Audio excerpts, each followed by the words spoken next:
Hey there, viewer or listener to people on the audio version. Before we get to tonight's intro and show with Ben Shapiro, Prime Minister Trudeau, and Laughing Yogi Ramesh, I just wanted to let you know that because of your support of Mug Club, there are some job openings available. New jobs are opening all the time. It's at louderwithcrowder.com/jobs. Louderwithcrowder.com/jobs is where you can go to apply right now. Specifically, we're looking for two people, a DP/director, someone who really knows their way around a camera, someone who would feel comfortable creating the kind of parody intro that you'll see next, knows their way around color correction, storyboarding, lighting, polishing a professional final product, and a showrunner, someone who's sort of in charge of the master lists to make sure that the trains run on time, communication takes place. There are a lot of moving parts on this show that we try to create for you. And we, of course, want to hire you first, people who are fans of this show. Almost everyone who works here came in because they were a fan, and of course qualified experience in the entertainment industry or media is necessary.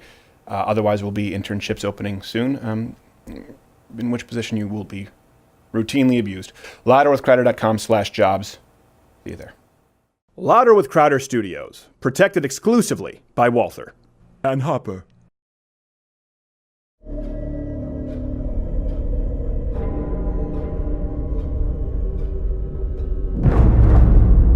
Look at me talking about social media back then. It ain't gonna do you any good now.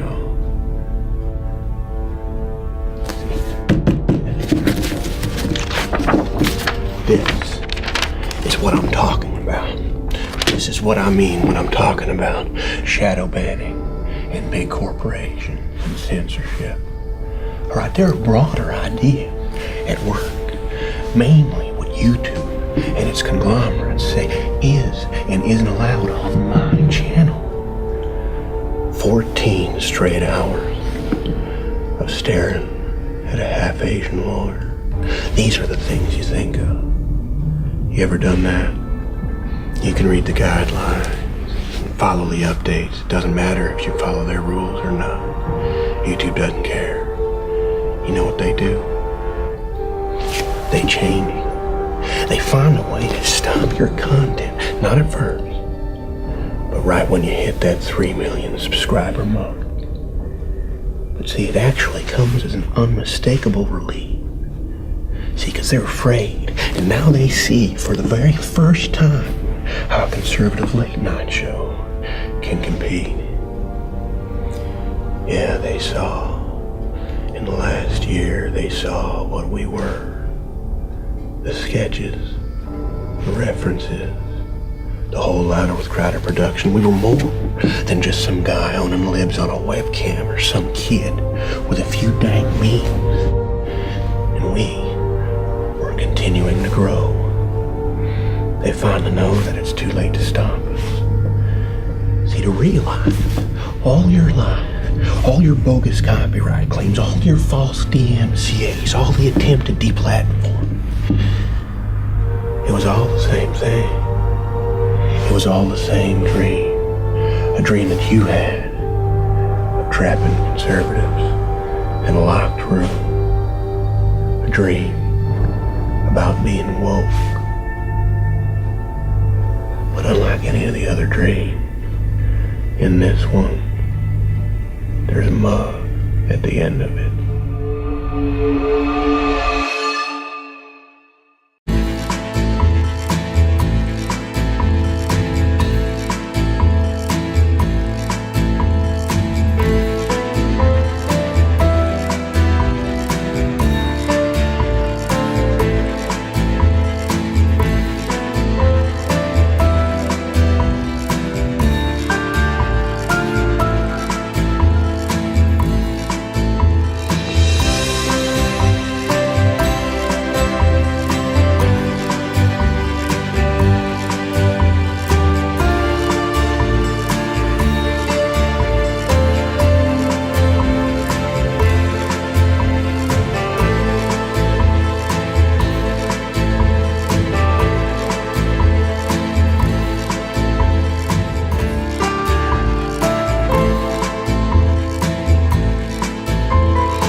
the bully toady with too much die-in because he has to punch the fist to signify toughness, but he has a wrist injury, carpal tunnel. We don't know what it is yet.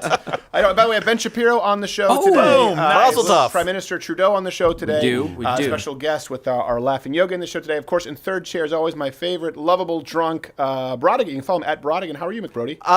Doing a lot better now that I've got 24 hours of getting Amy Schumer out of my system. Yes, it was a really rough day for God, people it who was are so not rough. members of Mug Club and didn't get to watch it because YouTube wouldn't let us show it. Nah, Quarter Black Garrett showing your hood pass. What's up, man?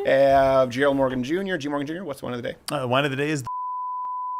Oh, we have to bleep right away. What was that? The stag. The stag, because your bachelor party. Pose. Oh, yeah, see you went that? to Thunder Down Under. And Thunder. on overlays, making sure sources are correct, we have Too Cute Maddie, or as she's known at the Young Turks, not welcome. So, question of the day today, before we move forward, there's two. First one, again, we've been getting hundreds of letters of people saying they're not receiving notifications. A lot of you out there, even though you've hit the notification bell. Yes. Have you been experiencing this? Comment below. You are our polling data. Second, we'll be getting into the new movement to do away with the Electoral College this week we've been talking about. Yay. So I want to know, which Democrat idea do you think is most indicative of them being sore losers? Abolishing the Electoral College? Packing the Supreme Court with more justices? Let me know. You look like you were about to say something there, Brodigan, right off the top. No, I was trying to think what I thought that the. You were trying to think worst what you one was. thought? Yes. This is off to a great start. Ben Shapiro walks in and the IQ points, Yeah. I don't know, raise about 12. It's Amy Schumer. I'm like, I'm half can't think and half have like Amy Schumer. You know what? Tourette's. That's actually a good point for people who didn't watch yesterday. Yeah. That right away we do a private test stream sometimes. Yeah. They hit us right away and removed our ability to stream the Amy Schumer special. So before we start, actually, after spending all day reviewing the Amy Schumer special on Mug Club, it's really hard to find. It's like a soul suck. It's hard to find the funny in anything. We all needed to reset our brains. So actually, here to help us with that, we have tonight the guru of laughter, the laughing yogi, Ramesh Padney. Ramesh Padney, can you please help us here today?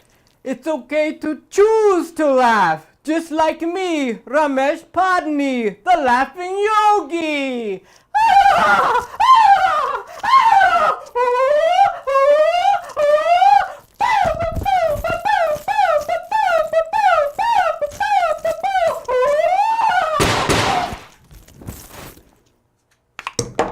Thank you, Walter. Never been happier for a sponsor. Thank you, Crowder. Not Yes. only for Yes. the yogi, but also that was our lead bit. Not happy. Not to, everyone ready to laugh for real? This is Yes. a real story. Please, yes. Chlamydia is on the rise in Quebec, my home province. It's the promise of chlamydia. It's a problem. Quebec faster than anywhere else in Canada. This comes from Montreal Wow. blog. Some blame the rise of dating apps, and doctors believe that the availability of anonymous sex makes it harder to track outbreaks. To encourage Quebecers to get checked, the country has actually established an anonymous hotline. Oh, that's helpful. Hello, yes, STD hotline. Thanks for calling me back. Yes, I am a Canadian citizen. That's not important right now. Listen, hypothetically speaking, let's say someone were hanging out at, say, Adonis in the Village. How long after that would it stop burning and weeping? It's a valid question. my gosh. Question. The weeping is a problem. Going back love that to domestic news. What do you see? Here's the thing, Brodigan. Every time you do that, he puts up his hand. Like, are you hitchhiking? Or do you Oh have to- no! I was going to add. To I know, The, I the thought Beto, that too. The What? Trudeau joke. I'm sitting here wondering who would win in a fight, Justin Trudeau or Beto. Ooh, that'd be like a double knockout with a limp wrist. Accidentally. Yeah. At the same They'll just like time, slap each other. And when they were unconscious, the ghost of Che Guevara would just mercilessly rape them. Here in America, wow, nice. going back to domestic news, Alexandria Ocasio-Cortez is now blaming her recent approval rating drop on sexism and racism. Oh, yeah. Did you see this? Yeah, we have that. We have that tweet there. Here's the thing: Oh, my recent gosh. polling actually has shown that anti-woman and anti-minority sentiments are actually on a steep decline. Unfortunately for her, the jury's still out on retards. It kind of takes a nosedive right there at the end. Yeah, Yeah. I can totally see that. So here's factual. the deal. When I do stuff like this and do the research, you have to read through the tweets that she did. There was actually 3 or 4 that she did in a row. And right after that, people are saying, like, praising her for being articulate, like super smart on the economy, In having all kinds of comparison, though. degrees. Like, are I you know those talking people. about They the consumed same? a bucket of salt water before logging on Twitter. different They humans. had to. She's intelligent in comparison to who? Because Yeah, exactly. Considering her followers, She's like the idiot king. Yeah, I guess so. She's like There's plenty of idiots out there, I she's like guess, the leader of her, as Pentelis would say. She's like the messiah of her own cult of retards. But the funny is, I actually If you don't know Pentelis, that's a bang on That is Pentelis. bang There you on. That go. is so close. Speaking of Quebec, I actually think like the most offended by that joke, retards. Just Yeah, I because think, he's Yeah, yeah. you don't wanna put her Let's in this. You Yeah. said that word again, we're going to get in trouble. yes, Speaking bleep of it. crazy, a new report actually just came out that says daily marijuana use could, all right, hold your comments ready, could be linked to psychosis. This comes from NPR, man. where you know they use it every day. It's believed that consuming high-potency cannabis on a daily basis increases the odds of having a psychotic episode later. It goes on to describe the episodes as including detachment syndrome, Yeah. intense anxiety, and paranoia, which was honestly was surprising to me because so far we've been seeing great results using cannabis oil to help with Hopper's chemo treatment. I didn't eat all the cheeses. The cops coming. What? Oh, no, I'm just sitting in. Wait, what? Oh, shit. Oh, buddy. I don't know what Hopper's worried about. He's a white dog. Apparently, statistically speaking, He he's might safe, be combining that cannabis oil with methamphetamine. Right? Yeah, exactly. You know you're going to get hate mail, right? The Rottweilers only do crack. Anything that you say against marijuana, and you didn't say it, a study said it, wasn't you. Wasn't us. You know Yes, you're no. getting hate mail. Well, though. yeah, and it's it's totally fine. Oh God, who's in the room? It's well known that it can. I don't know how much. Tripping, man. I don't know how much it creates that as much as it can Right, trigger yeah. it in people who already have those proclivities. I've said It this. says Right, later, yeah. right? It says Marijuana later. doesn't make people crazy, but people who are crazy and don't know they're crazy, it's like marijuana it's just the key to the crazy door. yeah, pushes you over Open the that edge. crazy door up. Those are the people, instead of sending you hate mail, actually think they're arguing with you right now. Right. Oh, there you go. Like, Yeah. Oh, why don't you talk about marijuana? I just did, but you didn't say it cures cancer. You're right. I didn't. You're even trying it on Point your for dog. you. Just let's call this one a wash for you. Win. You win. Continue. It's opening the door to the crazy. Just like that. What was that movie with the kids in the attic, Flowers in the Attic, where the mom leave and they're like, "You never came for us, mother." Someone, please comment. I think it was Let me Flowers in the know. Attic. I think it was Flowers in the Attic. Are you that a smoking snuff pot? film? No, I am not. What's going on? Yeah. No, it was a film where this mom, the husband dies, and she takes her kids to her mother's house, the grandma's house, and then she locks them in the attic, and the Yeah. grandmother Nicole convinces her Kidman. that she did. No, you're thinking about the others. Dang it. And then she just locks the kids in the attic, and she never goes for them. And one of the kids dies, and I'm like, "You never came for us, mother," and she's like, "I never wanted you anyway." Terrible Oh, film. Showgirls? wow. No. Could be. I don't know. I think it's Flowers in the Attic. Let me know. Anyways, way. there's a mystery pooper tormenting Broadway. We're Of going to get to course. the Electoral College in a second in case this isn't But first, really real your news. speed. Yes. Speaking of pooper. The stink bomber, actually, this is true, struck during tryouts for the new Magic Mike musical where they used the audition room I like this guy. as a toilet. Comes from the New York Post. That's awesome. Fortunately, though, for the producers, the pile of shit was the best performer they saw that day. So they did really, they came out. In comparative. In all honesty, Broadway's been shitty for about 25 years now. I'm not surprised by that. Yeah, no. Oh, so You have to go off Broadway. you definitely do. You have to go off Broadway. Basically Chicago. off Broadway. Look, Go to a movie. Grand Rapids. there's been a bunch of these stories where like somebody will go and poop in the park, right? Yeah. Or something like poopers have been.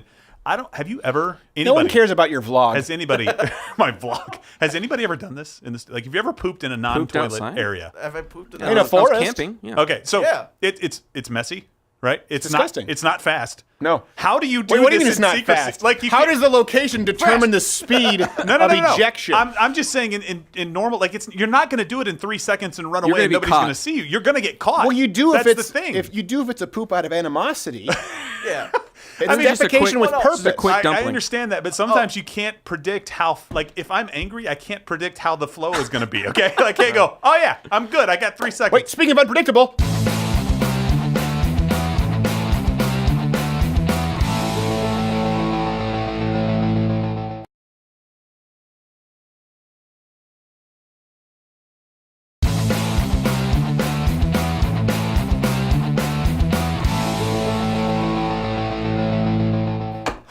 That is takes How'd that takes feel? takes a mighty fast man to make it over there and back.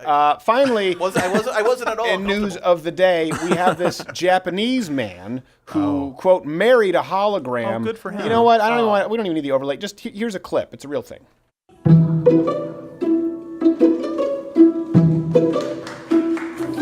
ただいま。おかえりなさい。何？歌います。 Okay. Okay. 幸せのテンプレートみたいなのはありますけ I ど、 mean, 必ずしもそのテンプレートに当ては I'm めれば trying み to んな remember if 幸 I've せになれ spoken るわ pot けじゃ before な because い I'm。having a psychotic episode I think right now. suicide forest will have a new visitor. Oh gosh. So, from the Jakarta Post, the beaming groom Akihiko Kondo said, "I've never cheated on her. I've always been in love with Mikusan." Unfortunately, she can't say the same as before Akihiko. She had lived a full life. Yeah, she had really. Yeah. She needs to be with her own kind, Akihiko. Why can't you see that? She needs to be with her own kind. Send her home.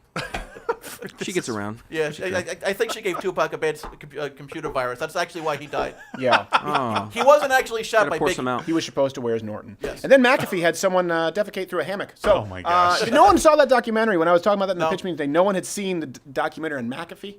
No. Dude, I he's haven't running seen for it either. president. Well, he always runs running for for president. president. Him and who's the other guy who always runs for president? I don't know. It's like not Bob Barr. I don't know. There's some guy who Al always runs for Sharpton? president. Mike Gravel. I have no idea. Now Somebody. you're naming. Now you're just saying letters to form names.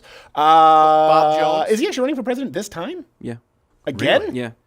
Again. Does he do a Is it new a libertarian? documentary every time? I don't know, but go I watch hope the not. documentary No, and look did at a trailer. the hammock and what he would do with the hammocks. He It's pooped disgusting. through the hammock? I don't even guess. What does that make?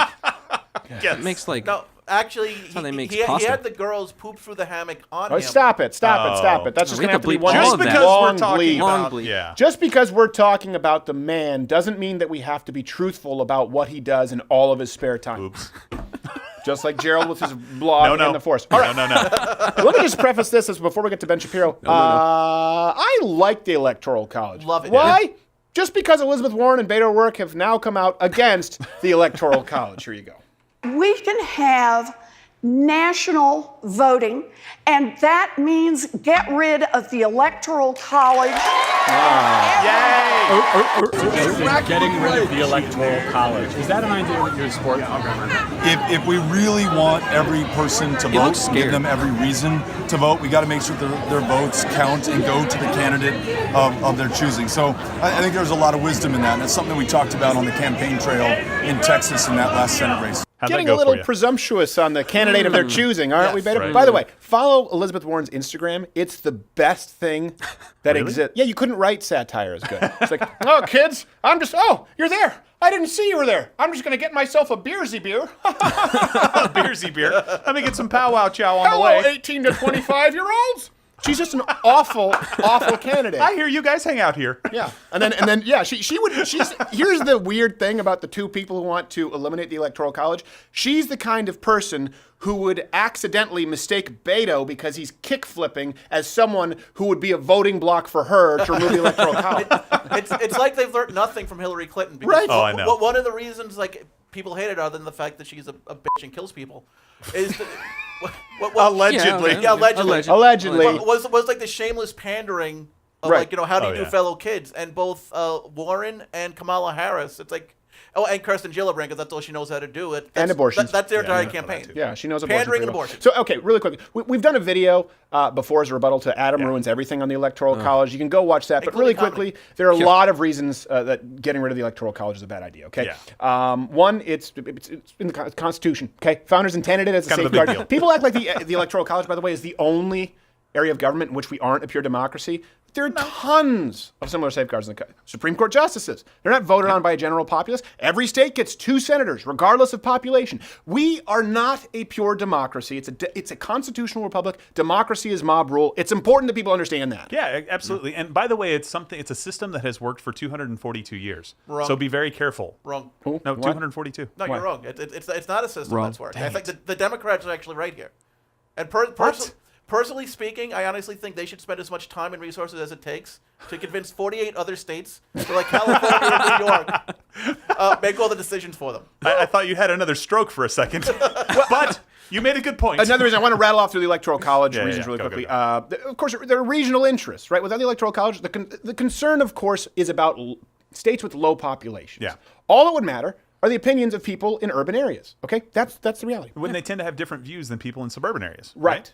Vastly different views. Which is actually a major problem we have in New York, because you have basically Manhattan and Brooklyn making decisions for all of upstate New York. Yeah. That they have no say in. Well, and that's a good example. That leads me to point 3. Swing states are actually, they're more transient than large cities, okay? Who would you rather have a disproportionate amount of power of the American electorate? States like Ohio, Florida, Pennsylvania, or at one point, Texas, now Michigan, I think Wisconsin, places that were never considered to be swing states, or only 4 or 5 major cities. Which, by the way, they have disproportionate amounts of crime, poverty. Take your crappy pick. Yeah. So, Crap. good example is popular, like you just talked about New York, or Los Angeles, Chicago, a handful of cities. Yeah. Take New York City and Amazon. Right? Yeah. They kicked out Amazon. Just a few people Free money. in Manhattan. They kicked it out. Free money. Now apply that to those people being able to determine that Amazon can't be in any state, even a state, even 5 states over, because Cortez has an opinion. Another example would be energy. People in New York and Los Angeles should be voting to take away tens of thousands of clean coal jobs or renewable resource jobs. And I know you don't think it's a renewable resource, but thank God for fracking, because you have an opinion in a major city. You should determine how everybody else lives across the country. That's why the Electoral College exists. By the way, another interesting thing, the Democrats have their own Electoral College. Yeah. Which is, by the way, far worse. If we're talking about pure democracy, they're the only ones who have super delegates, which I don't really understand, but apparently just gives a lot of power disproportionately to assholes. That is my understanding of super delegates. And Hillary actually won the popular vote in the 2008 primaries, not Barack Obama. So this is just another example of Democrats wanting others to play by different rules than they do. Yeah, poor Hillary, right? She gets beat with the super delegates, and then she gets beat by the second worst candidate ever to run for president. Like, you just can't catch a break if you're her. And you got B10 by grammar lessons. Beaten. I just wonder who got suicided after the 2008 primaries. What? Because Hillary lost. Yeah, I know, but I don't understand. Well, she tends to kill someone it's just after everyone. she loses. She just kills all of the people. people. She doesn't kill anybody. The main reason here is that it's a change based on a disingenuous argument. Okay, Democrats just want to do away with the Electoral College because they think it will benefit them. Why? Because right now they don't like the rules. Yeah. If you don't believe it, just look at how the headlines have changed from year to year in what they want. And it's not just the Electoral College that Democrats want to change. This is a pattern. Let me go through a few examples. Yeah. One I know that is your favorite, the filibuster. Yep. Democrats already ditched the filibuster in the Senate. They changed the rules because they thought it would benefit them. Here's something that's really painful for both conservatives and Democrats to admit. Mitch McConnell was right when he warned Democrats that they would regret it. Look, here is your oracle. If you want to play games, set yet another precedent that you'll no doubt come to regret. Say to my friends on the other side of the aisle, you'll regret this, and you may regret it a lot sooner than you think. And I really, really want him to be wrong. I know, right? By the way, they already have. They already regret it. That's why Kavanaugh was as easy to be confirmed. Well, I don't want to say easily confirmed, but more easily confirmed than you would have liked. And also, look how far they had to go to try and stop the confirmation because they didn't have the filibuster. Right. Yeah, exactly. And if they had it, they would have been able to probably at least postpone it for a while. But this was one of the most horrible decisions I've ever seen Congress make. You took out one of the things that was there as a protection to make sure that the minority had a voice when something was being rammed down their throats, and a way to make sure that they could hopefully stop something or at least change people's mind. Right. And now nobody's going to put it back in. Right. And I think that's a problem. Republicans missed an opportunity, and Democrats screwed it up to begin with. Democrats don't care. Why? No. They just want to change the rules again. Yeah. How? By now adding seats to the Supreme Court. Before I move on to that, hit the notification bell. Let me know if you're receiving notifications, if you're subscribed, because apparently a lot of you aren't. So please bookmark the page, join Mug Club, LiveOfCredit.com/Mug Club, and subscribe on iTunes for the audio version. We don't know how much longer we're going to be here, and we certainly can't upload our Amy Schumer reviews. My next one, the Supreme Court seats. Okay, so now you have Beto, or as we know, Robert Francis O'Rourke, and other Democrats have been pitching adding a bunch of seats to the Supreme Court, even doing away with things like term limits. You don't have to take my word for it. Some have proposed, do you want 5 Democrat justices and 5 Republican justices, and those 10 then choose another 5 justices between them? Do we add to the number of justices on that court in another way? Do we set term limits for those justices so there's some predictability? All the justices. I like you less than Drake. Wow. Ooh. I was running through the 6. I'm sorry. That's From not the at all Sprite like commercial. Drake. Yeah, that's how we know. That's how you know this is a very, very white show. Yes. By the way, if you want to apply to work here, we could really use a black. I mean, 3/4 of one. black. Yeah. Come on. At least more than half. You like metal. I mean, out loud. You lock your doors when you roll through the wrong area of town. Nice. No, that's true. But here's the thing: Democrats they have a long history of wanting to pack courts, right? Yeah. This goes back to FDR. He wasn't able to do it, but he wanted to do it. Yeah. This is how it works with Democrats. If you don't have a majority in the court, just wait till you're in office, then just add a bunch of seats to get a majority and just appoint your guys. And that's not how this And what's works. crazy to me is that they constantly whine about Donald Trump, about President Trump eroding political norms with his mean tweets. They're the ones actually trying to undermine the foundations of our government from the people who created it. And just a quick question here. Like, we're talking about a court with judges. These are supposed to be some of the most fair-minded judges in all of the land, some of the most educated people that we can possibly find that can put on blinders and judge a case on its merits alone. And we're talking about Republican and Democrat judges. I think we've missed the boat here. The Supreme Court is not supposed to be people that have biases. Exactly, it's supposed to be people that view the law, and that's it. But it never fails. Where are you going to find someone who is not a conservative or liberal? You're going to have to look in some coffee house where someone calls himself. You know who you're going to have as judges? The people who, up until Election Day between Donald Trump and Hillary Clinton, don't say a word. Yeah, you know what? McAfee. I'm not quite sure yet. Well, I'm not saying change your mind. You can maybe convince me. My vote's on the table. What are you going to give me? You want that person in charge of Roe v. Wade? I don't want that person. What I'm saying is you can be a Republican or a Democrat, but the second you put on that robe and you sit on that bench, you have to put that aside. Yeah. And you have to make a fair decision. And we don't look at the Supreme Court like that anymore. All I care is that you're a rapist and you sail through. Oh. Yeah. I mean, we could do that, or Democrats can get the idea of more justices in the public sphere, so people actually agree with it. Did you say spear? I said sphere. Spear with an H. Okay, all right, continue with this point. We are waiting with bated breath. Yes, they can make it really popular. Donald Trump can win, and then he can add 5 judges. Yeah, exactly. You know what? Why don't you just start adding judges now? Tweet that, Donald Trump. Watch their heads explode. I think we should add 100 million judges, and then all Republicans. We should do away with the Electoral College. What? Beto is so with reverse psychology. It was skateboarding. Like, what? I want the Electoral College now. Exactly. High five, guys. That would be brilliant. Number 3. This is another example where they just want to change the rules. The voting age, right? Now, Pelosi just said publicly she's always been for lowering the voting age to, wait for it, 16.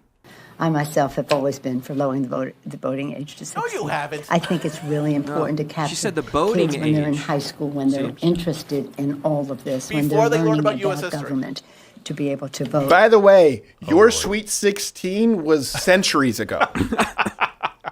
She sounded a little The weird. entire Democrat idea runs contrary to this. I don't understand. They've campaigned for raising gun ownership from 18 to 21. Yeah. So you aren't responsible enough to own a tool for hunting at 18, but you should be able to vote in someone who's willing to kick out Amazon 5 states away? And completely kill your economy. But hold on. Yeah. When's the last time you had a conversation with a 16-year-old?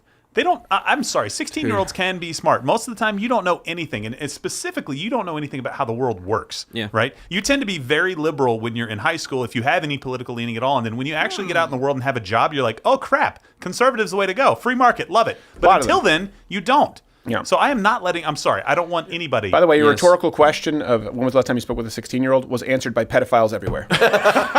The comment section at Salon right now is like, this morning. There's usually not a lot of conversation going on. Over Cinnamon Toast Crunch. Yeah.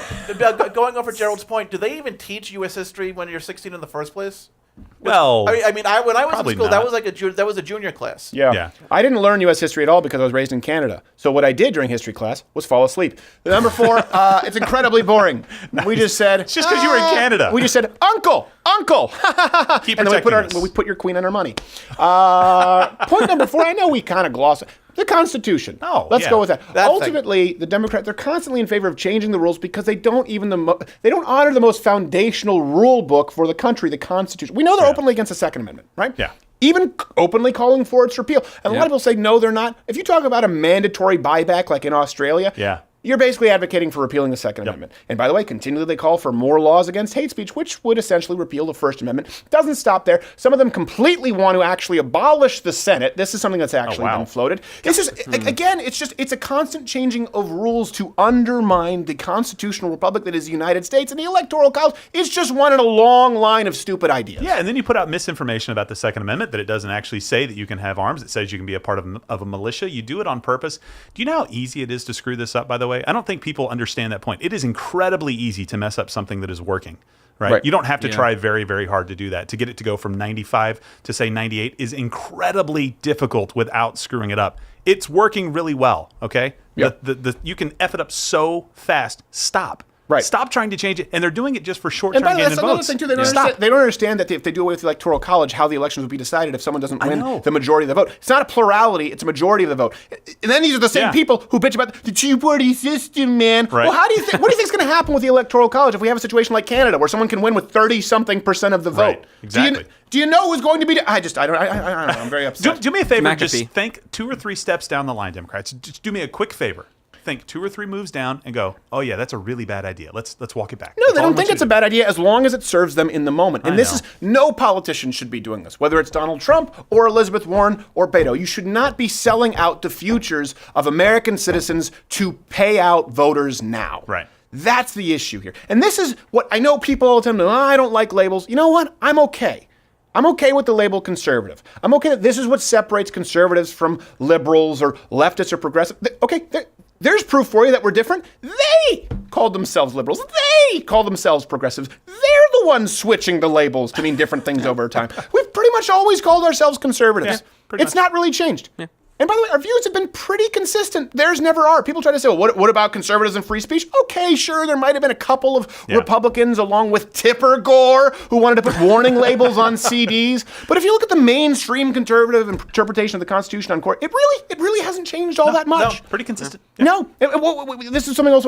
This is something that they try to do as a trump card. Is, well, what about the fact that conservatives are racist? Like, haven't you changed the party? You flipped because first off, I'm not going to let you do it. Okay, Shank, okay, John Oliver, I'm not going to let you say, well, what about the fact that, no, we're not racist. We've never been the party of racism. Do you mean the conservative interpretation, the platform that interpreted the Constitution in that no man has a right to own another man signed into law by Abraham Lincoln? Those racists? Party switched. What are you talking about? Strom Thurmond, get the hell out of here. Our principles have been the same. If we want to have an honest conversation about the state of our country and you have a problem with the Electoral College, okay, fine. But don't go trying to change the rule book every time an election doesn't go your way and then turn around and tell us about the erosion of our American values because we don't want to let some caravan from a crap hole country in, okay? We just don't want you to be chastising us. I hope I've clarified my points. Ben Shapiro after this.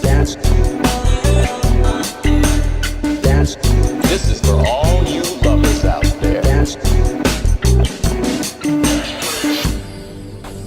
History is going to change. This.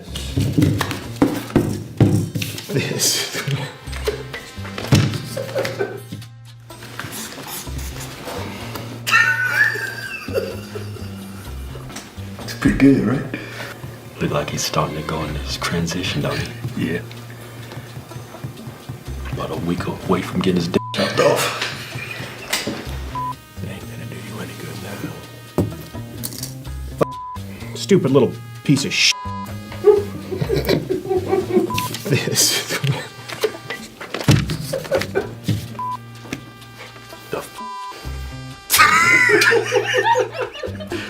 Pin broke. Hercules, man. My ashes just failed. You're gonna light the studio on fire.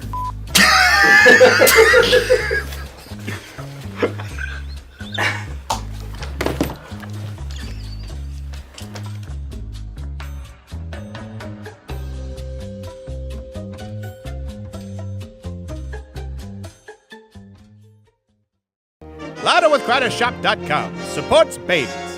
We don't kill them. So purchase your baby onesie at LouderWithCrowderShop.com today. Now for trick tips with Beto. Remember, when cops pull you over, you can refuse a breathalyzer. Just say to the cop, "Oh my God, look at that thing." Then run away for the next 20 years. Don't be a Beto. Join Mug Club for $99 a year, $69 a year for students, veterans, or active military.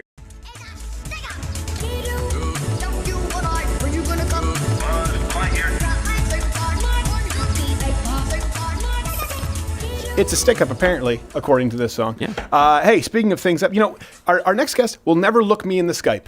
Right before the show, he's always looking down. So you know what, Ben, just for this, look at my sun poison. Look at this. It's look a power at it. move. Look at it at Ben Shapiro. That's the for people who don't know Daily Wire, Ben Shapiro. My wife applied my suntan lotion. Do you want me to take off my pants and show you my upper thighs, Ben? No, you've done that before on my show. This is unpleasant. Those were Ranger panties, and by the way, I owe you a pair. Have you ever gotten so sunburned that you wanted to throw up? Not that I wanted to throw up. That's a new one. But you get queasy. You get really queasy, and I don't know if it was heat stroke or sun poisoning, but my wife and I got into a hell of an argument because she said she didn't trust me with sun lotion. She applied it. Look at it, Ben! Wow. Well done by your wife. I mean, yeah, frankly, you know what? I mean, as a man who's watched you be waterboarded and enjoyed it thoroughly, I can say, thanks to your wife. I appreciate it. You know what? If it was her lying low and there was something that I did that aggravated her months back, and I would just have to give that one to her. I'm just going to have to give it to her. Let me ask. Okay, so Ben, you have a new book out right now. I want to make sure I have this right. It's The Right Side of History: How Reason and Moral Purpose Made the Great West. It's going to be released, I guess it was released on Tuesday, March 19th. So before we get to that, I want to talk with you about this. Has been kind of making the rounds quite a bit. The Senate passed a bill that would allow states to punish businesses that take part in Israel boycotts, right? That's kind of how it's been sort of surmised. Rubio plays a big role in this. What's your position on this as someone, obviously, who both of us support Israel's right to exist, but also the ability for businesses to practice business freely? 100%. Well, here's what the bill actually does. So what the bill actually does, it doesn't punish businesses that boycott Israel. What it says is that the state will not contract with businesses that boycott Israel. So there are plenty of laws like this that are on the books with regard to, for example, racial discrimination. Mm-hmm. There are a lot of laws on the books like this with regard to anti-discrimination in LGBT communities. This is particularly true in places like California and New York, where if you are a government agency, you can't do business with a business that is refusing to do business with black people, for example. Right. So this is not the state going out of its way to, quote unquote, punish people who are anti-Israel. I mean, the state doesn't owe you a contract. It's the state deciding which businesses it will do business with. To be honest with you, I'm somewhat indifferent on the law. I don't think it's a violation of the First Amendment. At the same time, I generally am not a huge fan of the government, conditioning its contracts with people on the political views of those businesses. I just think that's generally a mistake. So I'm not a huge detractor of this particular bill. I'm also not a huge advocate for this particular bill, but I think it's important to be accurate about what the bill does, and it's not forcing businesses not to be pro-BDS. If they want to be pro-BDS, they can be pro-BDS. They just can't do business with the state. Right. Yeah, I think that's important to note. And there have been a lot of people who've taken this out of context and make it seem as though basically they're banning businesses who boycott Israel. We're sort of getting into the business of kind of like no-bid contracts. When you're talking about companies having contracts with the government, this changes the working relationship quite a bit. Speaking of Israel, this week, not a lot of coverage because it happened, I believe, right before New Zealand. I don't know the final tally. Several rockets launched from Gaza into Tel Aviv. You can see the footage of it being stopped by the Iron Dome. How do you see this moving forward from here, and how would you like to see this moving forward? Again, there wasn't a lot of coverage of the rockets. Yeah, I mean, there was no coverage of the rockets. There was no coverage of another terror attack in which a father of 12 was murdered in Israel. 47-year-old rabbi is father of 12. These sorts of attacks are just completely ignored by the world media because when it's Israel involved, then we pretend that Israel is not a member of the Western coalition, and terror attacks against Israelis are simply chalked up to anti-Israel sentiment as opposed to anti-Jewish sentiment. Firing rockets into the middle of Tel Aviv, which is a civilian area that is not in, quote, the West Bank, or in the Gaza Strip, obviously, is a pretty good indicator that maybe Hamas just wants to destroy Israel. Other good indicators include their charter, in which they say they want to destroy Israel, and all of their propaganda, in which they say they want to destroy Israel, and the fact that they've built terror tunnels instead of providing food for their people. The other uncovered story from the Gaza Strip is that Hamas is shooting its own citizens in the Gaza Strip. 7 people were shot this week by Hamas in the streets, and they're arresting all the dissidents. The media don't ever find any of this stuff newsworthy. They find it newsworthy when Israel fights back, when Israel goes in and targets Hamas, when Israel hits a school that Hamas is using as a military base, for example, then that becomes a world story. But firing rockets into the middle of civilian areas in the biggest city in Israel, no, it's not a big deal at all. Let me ask you this. Oh, thanks for shutting your phone off, Mr. Shapiro. You know what, Crowder? I know you're so busy. You're far too busy for Skype. us Gentiles and our non-hatted skulls. Here's the thing. What you just mentioned, I agree with you. But if you notice, there's a schism where a lot of people think, oh man, Israel just gets all the media coverage because the media is run by Jewish executives, and so all of these people support support Israel, everyone in the entertainment industry, and then people who are pro-Israel say, well, no, listen, they're always sympathizing with Palestine. They're not covering the rockets being launched. It seems as though both sides have really dug in their heels and see the media as either being overtly pro-Jewish, pro-Israel, or completely anti-Israel. Why do you think that is?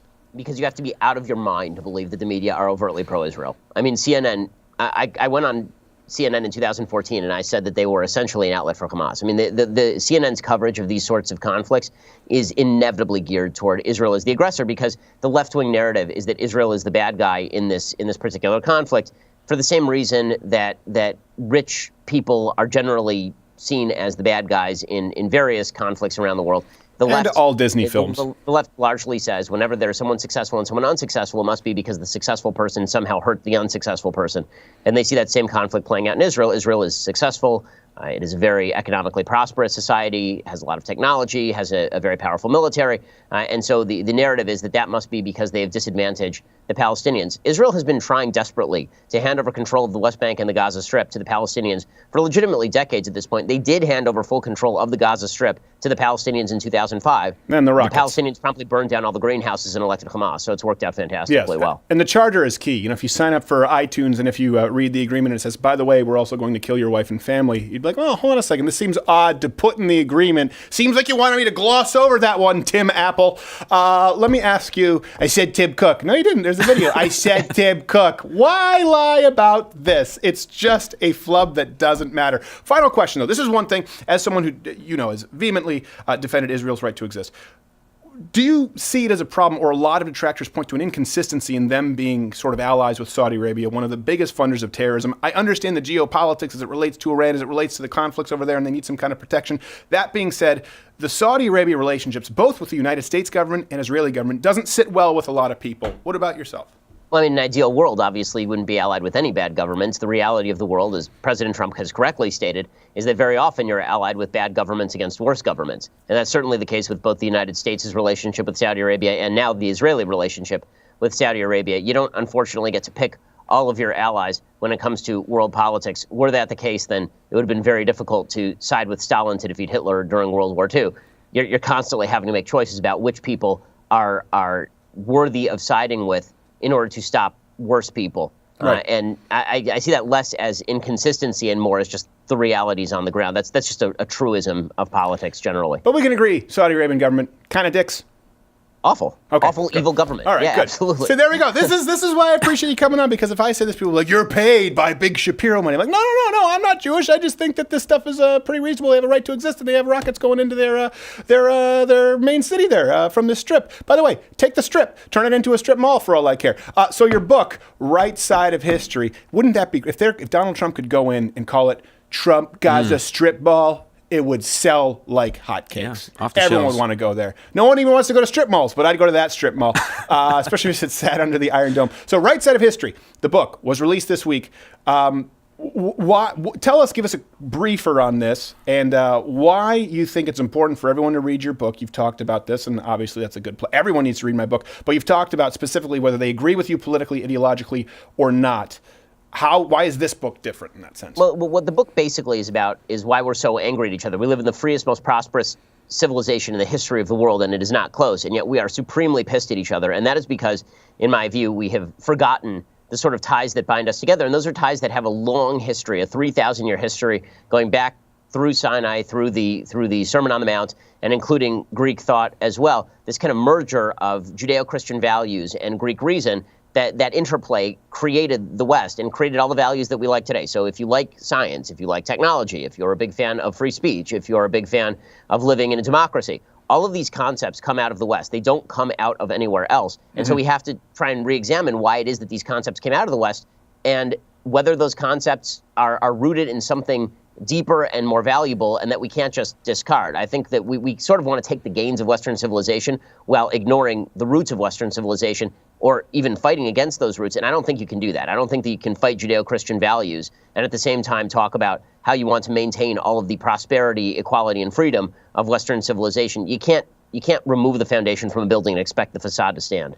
No, I think that's a good point. But you just talked about how kind of we're supremely pissed off at each other and examining why. Well, let me just say this. I always talk about this. I don't believe in finding common ground if there's the truth and the truth does not find itself in the common ground. People just heard you say that about Western civilization. People will read this book and they will be supremely pissed off.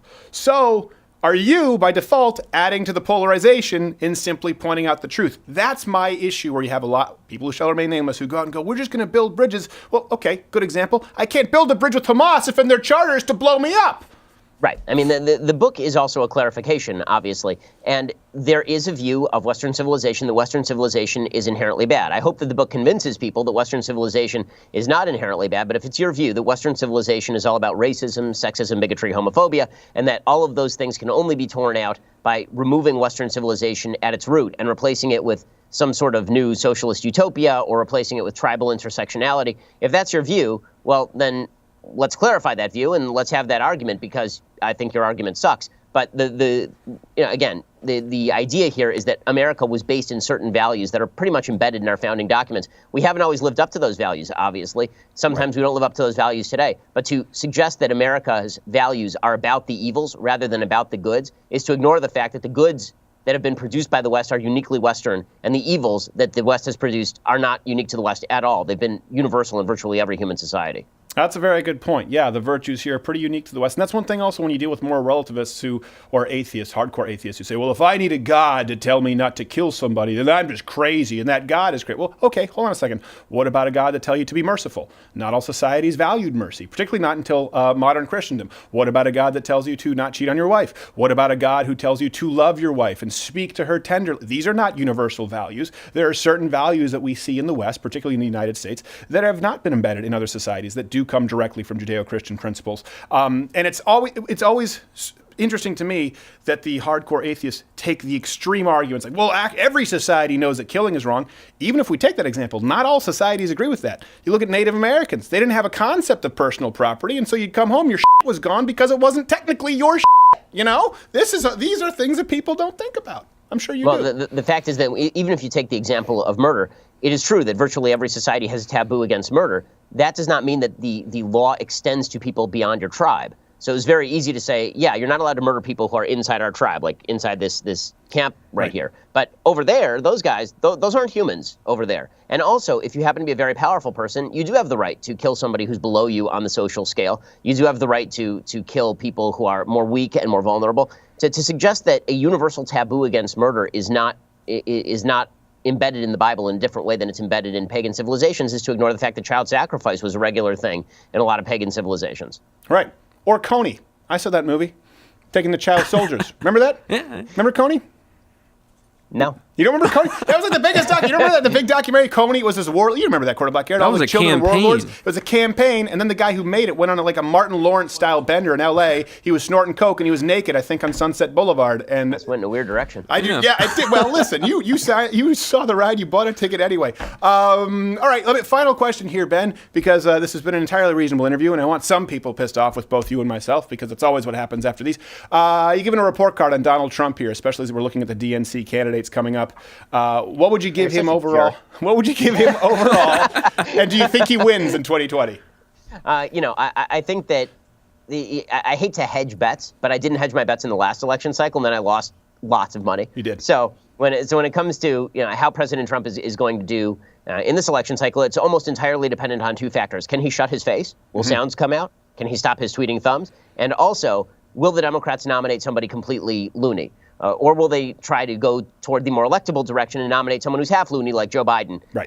Or are they going to go completely bat bleep and nominate Bernie Sanders? Is that the way they go? So if President Trump could shut up and allow the focus to be on Democrats, I would say that he has a better than 50% chance of being reelected. Yeah. If, however, he continues to do what he's doing and drive away suburban women, he lost the popular vote by 2.5 million votes last time. He ran the narrowest gauntlet in American history. He won the 3 key states by a combined 80,000 votes. He won fewer absolute votes in Wisconsin than Mitt Romney won in Wisconsin.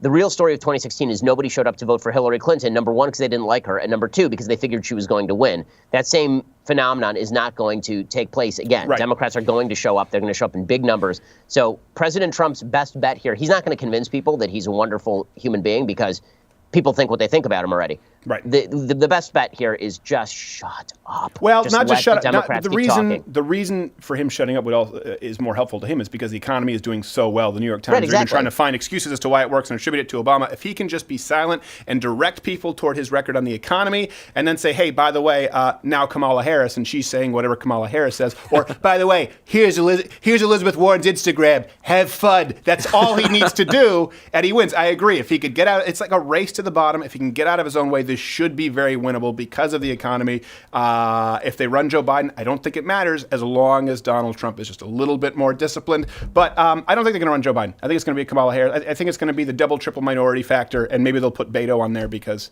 I don't know. He's a wiener. They need a weirdo who tries to feed his wife poo as avocado or something. What? You saw that story? No. Did you see the story? It was a Washington Post story about him and his wife. And normally I don't care about the spouses of candidates, but the story is mostly about how he's a weirdo, how he likes to prank his wife. And apparently he took like one of his kids' diaper turds and put it in a bowl and told her that it was avocado. And also in the last few months, apparently he went to New Mexico and he ate dirt.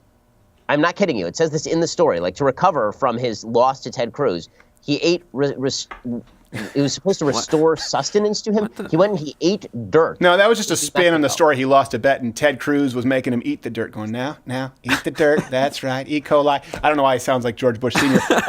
The poo thing, though, is you can die. That's disturbing. He could have killed it. It's like cinnamon challenge with death. Also, I mean, if you want to piss off the millennials, substituting poo for avocado, that'll piss off all the millennials. What's he going to do next time? He's going to take a rabbit poop to substitute for single origin coffee and just put it in a coffee house, do a pour over. Like, whoa, you were supposed to be on our side, Beto. All right, the book is, I want to make sure I have the title, The Right Side of History, How Reason and Moral Purpose Made the Great West. The show is Ben Shapiro Show on Daily Wire. Of course, he's the editor-in-chief of Daily Wire. All right, Mr. Ben Daily Wire, appreciate it. You must go.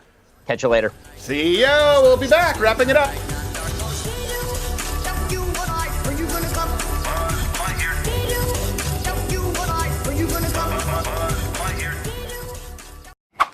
Polio season. For the better part of history, diseases are raging.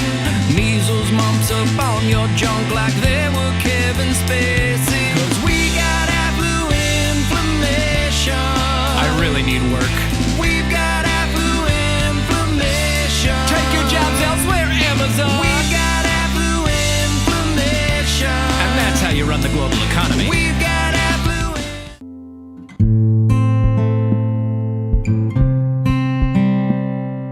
Our technological advancement as a society has outpaced our system for handling finite resources because now we are approaching infinite resources. Nailed it.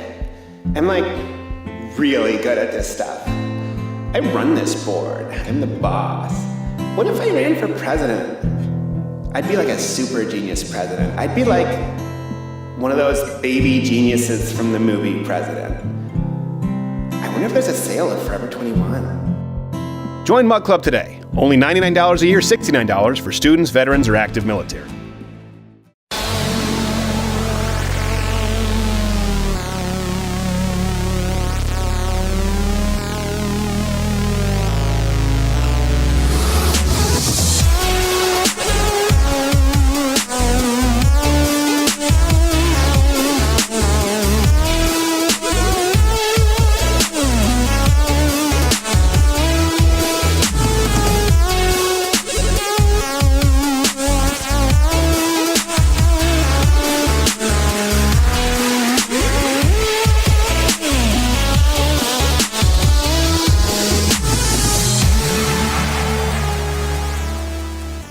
That's an old favorite for people who are audio listeners only from years. That's the Greg Louganis turning dance. I see. Platform diver who hit his back of his head on the board and spilled AIDS all over the Olympic pool. Yep. And he was played by Louis Diamond Phillips, I believe. I believe he was played by Louis Diamond Phillips. He might have been played by Mario Lopez in the made-for-TV film. Point is, his life is not very good. Yeah. And anyway, Greg Louganis. And then for a long time when I was young, I remember I read this story in Sports Illustrated for Kids, which just tells you how horribly inappropriate that magazine was. And I confused Greg Louganis. I thought Lou Gehrig's disease was named after the guy who had AIDS, who hit his head. That guy was a on the baseball back. player. Yeah, I know. It's obviously I was incorrect. Oh, okay. Because I had heard about Greg Louganis before Lou Gehrig. thank you so much to Ben Shapiro. Yeah. Really appreciate him being on the show. Speaking of AIDS, by the way, there's going to be some AIDS walks going on across the country this weekend. And so, who knows? Maybe someone will show up. Yeah. Big shows next week. Really looking forward to it. Hey, one thing. I know this is a segment that we often do. I wanted to talk with you guys about a couple of things today. I know I'm not supposed to read the comments sections, and I usually don't on social media. Obviously, people who are Mug Club members, that's a little bit different. We can interact with people there. But Too Cute Maddie, can you bring up the overlay here? This was one thing that I did see recently in the Amy Schumer special. This person said, I would love to join, but I've been taking care of my mom for the last 2 years. 2 weeks ago informed us that she only has 3 to 6 months left. COPD sucks. I'll eventually join to support them, meaning us, but for this time, YouTube will have to suffice. And this other person, just username, we've eliminated any private info here, though they did post it on YouTube. Ill-advised. Said, God bless you. I'd like to send you the money to sign up for Mug Club. And if you read the rest of these comments, you can bring it down to Maddie. People can see it. If you're listening to audio version, I encourage you to go watch the video. First off, we're going to get you, we appreciate that our fans are trying to support each other. We're going to get you, obviously, hooked up with Mug Club. We'll make sure, we'll find your email, we'll track you down, and we'll make sure that you're taken care of. We really appreciate the sentiment. But seeing our fans, you act that way, knowing that is truly, it's indicative of the bulk of you who tune into this show, it really does. I know as I get older, it sounds, but it really does warm my heart. I think it warms all of our cockles. Yeah. You shouldn't use that term, but I used it anyway. I'm uncomfortable. Well, you should be, but not because of that. So 2 things I wanted to talk about today. The first thing is esteeming others first, serving other people first. So let me tell you a story. This last weekend, I went to Florida with my wife to visit the in-laws. Love my in-laws. Great people. I'm very fortunate in that respect. The first day, we were fighting quite a bit, arguing quite a bit. And this tends to I don't know if you've noticed this, the first day of vacation, if this tends to happen. The first day of vacation, like when my wife and I, when we used to live in different states before we were married, the first day we would always be arguing, and usually the last day. And I think it's because of one very simple, human beings are selfish. And so you have your way of doing things or your expectations. And then you're locked in a room with someone basically, or a tube in the sky, and you're staying in the same room in your in-laws' apartments. And you find out that you really can't do things the way that you've been wanting to do them. And I will say this, the next 2 days on our trip were great. Because we consciously decided that rather than push and pull and bump heads, that we would serve each other first. And this is a challenge I would like to issue to everyone out there. Because we get a lot of life advice questions when we do those segments behind the paywall. I want to challenge you for 1 week, to focus on serving other people. And that brings me to my second point, and one that I think might be a little bit uncomfortable for a lot of people. Serving others first, thinking of others first. It also gets you out of the rhythm that we all fall into of getting what we deserve. You can call it entitlement. We all feel it to a certain degree. We're also focused on getting what we deserve, on what we rightfully have coming to us. Only, have you ever actually thought about that? There were other comments on the Amy Schumer special teaser, which I'll be honest about, pissed me off a little bit. People complaining about the fact that Mug Club exists, right? People saying, "Well, why can't you just upload it all for free? I'm not paying for Mug Club. I don't have the money." And when I read that, I got pissed for a few reasons. Some are valid, and I realized some of them are my own issues. Valid ones. For example, we literally couldn't upload yesterday's Amy Schumer review. We tested it on a private stream. YouTube immediately struck the video and revoked this private channel's live streaming privileges. It's not just about demonetization anymore. It's outright banning. Sometimes we simply can't get the show up. You saw it with the Oscars. The trailer itself demonetized the second it was uploaded and done. But it's far worse than that. So when they just don't let you upload the review. Yes. It's not even just about you not receiving notifications, even though you opted in 2, 3, 4, 5 times, some of you out there. So please bookmark the page and keep checking in. Sometimes we just can't do it. Another thing, we've always created exclusive content like The Daily Show for people who are Mug Club members because we wanted to provide everyone with more free content. Mug Club is the only one anyone here survives. So that's why not everything goes up for free. And sometimes I'll read these comments and I think, well, you know what? Maybe you don't deserve this show. Maybe if you don't join Mug Club, this show might go away. If you're not willing to step up, this show will go away forever. You'll log into your Facebook, and that's what you deserve. But if I'm being honest, neither do I. I don't deserve this. I don't deserve this show. I don't deserve the many of you out there to give me your hard-earned money so that I and everyone here can continue to create and perform this show for you. You know, sometimes this show is hard. Sometimes, people burn out. Sometimes we run into health issues. But oh my God, I don't deserve to get up every day and work, maybe 10, 14 hours on creating something, but creating something that people love. For people who love me, who love this show, the people, you who've created this platform, who've made this channel, the #1 conservative channel in the history of YouTube. Why am I had to think about this myself, reading the comment. That's why you don't read the comment section. I go, wait, why am I getting pissed because some people want to rip our content for free? I don't deserve any of this. It's a blessing. And when I think about what I deserve, have you ever really thought about that? I mean, really thought about it. When I think about it, I'll tell you, I'll be honest, it's scary. When I think of throughout my life, the mistakes I've made, the people I've hurt, whether on purpose or by accident, the ripple effect some of my misdeeds may have created, when I add it all up, do I really want what I deserve? Do you? Do any of us? And yeah, listen, to you, the guy, girl, or Z who doesn't want to support the show, you do. You deserve for this show to go away. You deserve to log into your YouTube account and go, oh, it's completely gone. I never get to watch it again. But you won't. That's not gonna, you know why? Because of grace. Because of the grace of other people. Because other people have paid the bill for you. And just like you saw in that comment earlier, it's from someone who's willing to help another person out. My point is this. None of us really want to get what we actually deserve. Any of us. And we all like to think about what we've earned, to what we're entitled, even sometimes the little joys in life that we deserve, about treating yourself. But what about does it go both ways? What about the justice? What about the punishment? You think about what you deserve there? You know what? Most, if not all of us, have never had to truly bear the brunt of what we deserve. And the only reason we don't is because of grace. Now, listen, I'm a Christian, okay? So I believe and I'm thankful for God's grace when it comes to the ultimate justice and punishment. But let's take it out of the metaphysical sense here, okay? In your day-to-day, you don't receive what you truly deserve, often only through the grace of others. Usually by many others who lift your burdens, who serve your needs, and you probably don't even recognize it. I know most of us certainly don't appreciate it. It's why I see entitlement mindsets as so pervasively evil. You don't deserve, hard truth here, you don't deserve your job. You have one by the grace of someone else who created a product, which stems from the grace of someone else who created a company, which stems from the grace of someone who created an industry, which stems from the grace of someone who graced the world with an idea. You don't deserve. You do not deserve healthcare or an average life expectancy that's 20 to 30 years longer than your great-grandfather. You receive it by the grace of someone else who is providing the procedures that you need, or the grace of someone who pioneered modern medicine, the grace of someone who took a risk that you yourself would probably never be willing to take. And I know right now we're talking about money exchanging hands. And so people will light up the comment section saying, well, it's not by grace, it's a profit motive. But that's not entirely true. And by the way, you're missing the point. Either way, let's go smaller with it. You don't deserve that coffee your wife or your husband made you this morning. You don't deserve the unwavering love or support that they give you. You receive it through grace.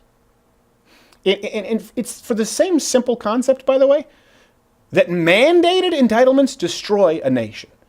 Let's take the concept of universal income. I had to think about, why do I hate this so much? It's predicated on the idea that you deserve the right to a basic universal income regardless of work or ability. Sounds good. But how does it work? It only works by the grace of others. By the grace of others who did the work and who had their spoils taken from them at gunpoint. Nothing that you think you deserve, when you trace it back far enough, can stem from anything other than the grace of someone else. And this brings me back to my first point. Just as I think entitlement robs people of their spirit, of their soul, your own mindset of entitlement, of what you deserve, robs you of truly living a fulfilling life. Don't believe me? Try this for a week. Write this down. Okay? Grab a pen and paper if you're listening on the audio version. All of next week. Live your life day to day to bestow grace upon and serve others. For the whole week. In other words, this week, first thing when you wake up, think of how you can serve people you love the most. What do you usually do? Grab yourself a cup of coffee, go for a jog? Nope, not this week. You're going to bring your wife a cup of coffee. You're going to get up earlier and help prepare your husband so that he can go for a jog before work. If you find yourself getting frustrated with things not going your way, okay, stop and ask yourself why your wife, your husband, your dad, your mom, whoever it is, the next guy down the line might be frustrated, and help him to pave his way. Here, do you often find yourself getting sad? Depressed even? Talked about this, I've struggled with it. Find someone else who's even more sad. Someone who has even more of a reason to be depressed. You know they're there. Cheer them up. 1 week. That's what I'm asking you to do. For 1 week, I want you to flip the switch on the day-to-day of making sure that you get what you deserve and make sure that you are living a life to serve others. 1 week, do that every waking moment. Tell me it doesn't change your life. Tell me it doesn't change your entire perspective. Comment, let me know. The fact is this, if for the people out there who commented on this, if you don't join Mug Club and support this program, listen, you don't deserve this show. Anything that you enjoy is enjoyed by the grace of others who've paid the bill. Just as certainly, I don't deserve your support. I don't. You pay my bills. You pay all of our bills. You feed all of our families. I don't deserve the blessing that is the ability to employ a dozen people and to create this show for you every day. I receive support by your grace, and I try to serve you as best as I can every day. And you know what? I hope I'll be around here another decade from now, able to serve you through your grace. And more importantly, I really want to see more of what I saw in that comment section of people helping someone else out. More of you Mug Clubbers, subscribers, supporters, bestowing grace on each other. Because you know what? That's what makes you different from a lot of these other channels. It's not about what you deserve. It's about what you give. 1 week. Use that comment as a model. Try it out. Let me know how it turns out for you. I'll see you next week.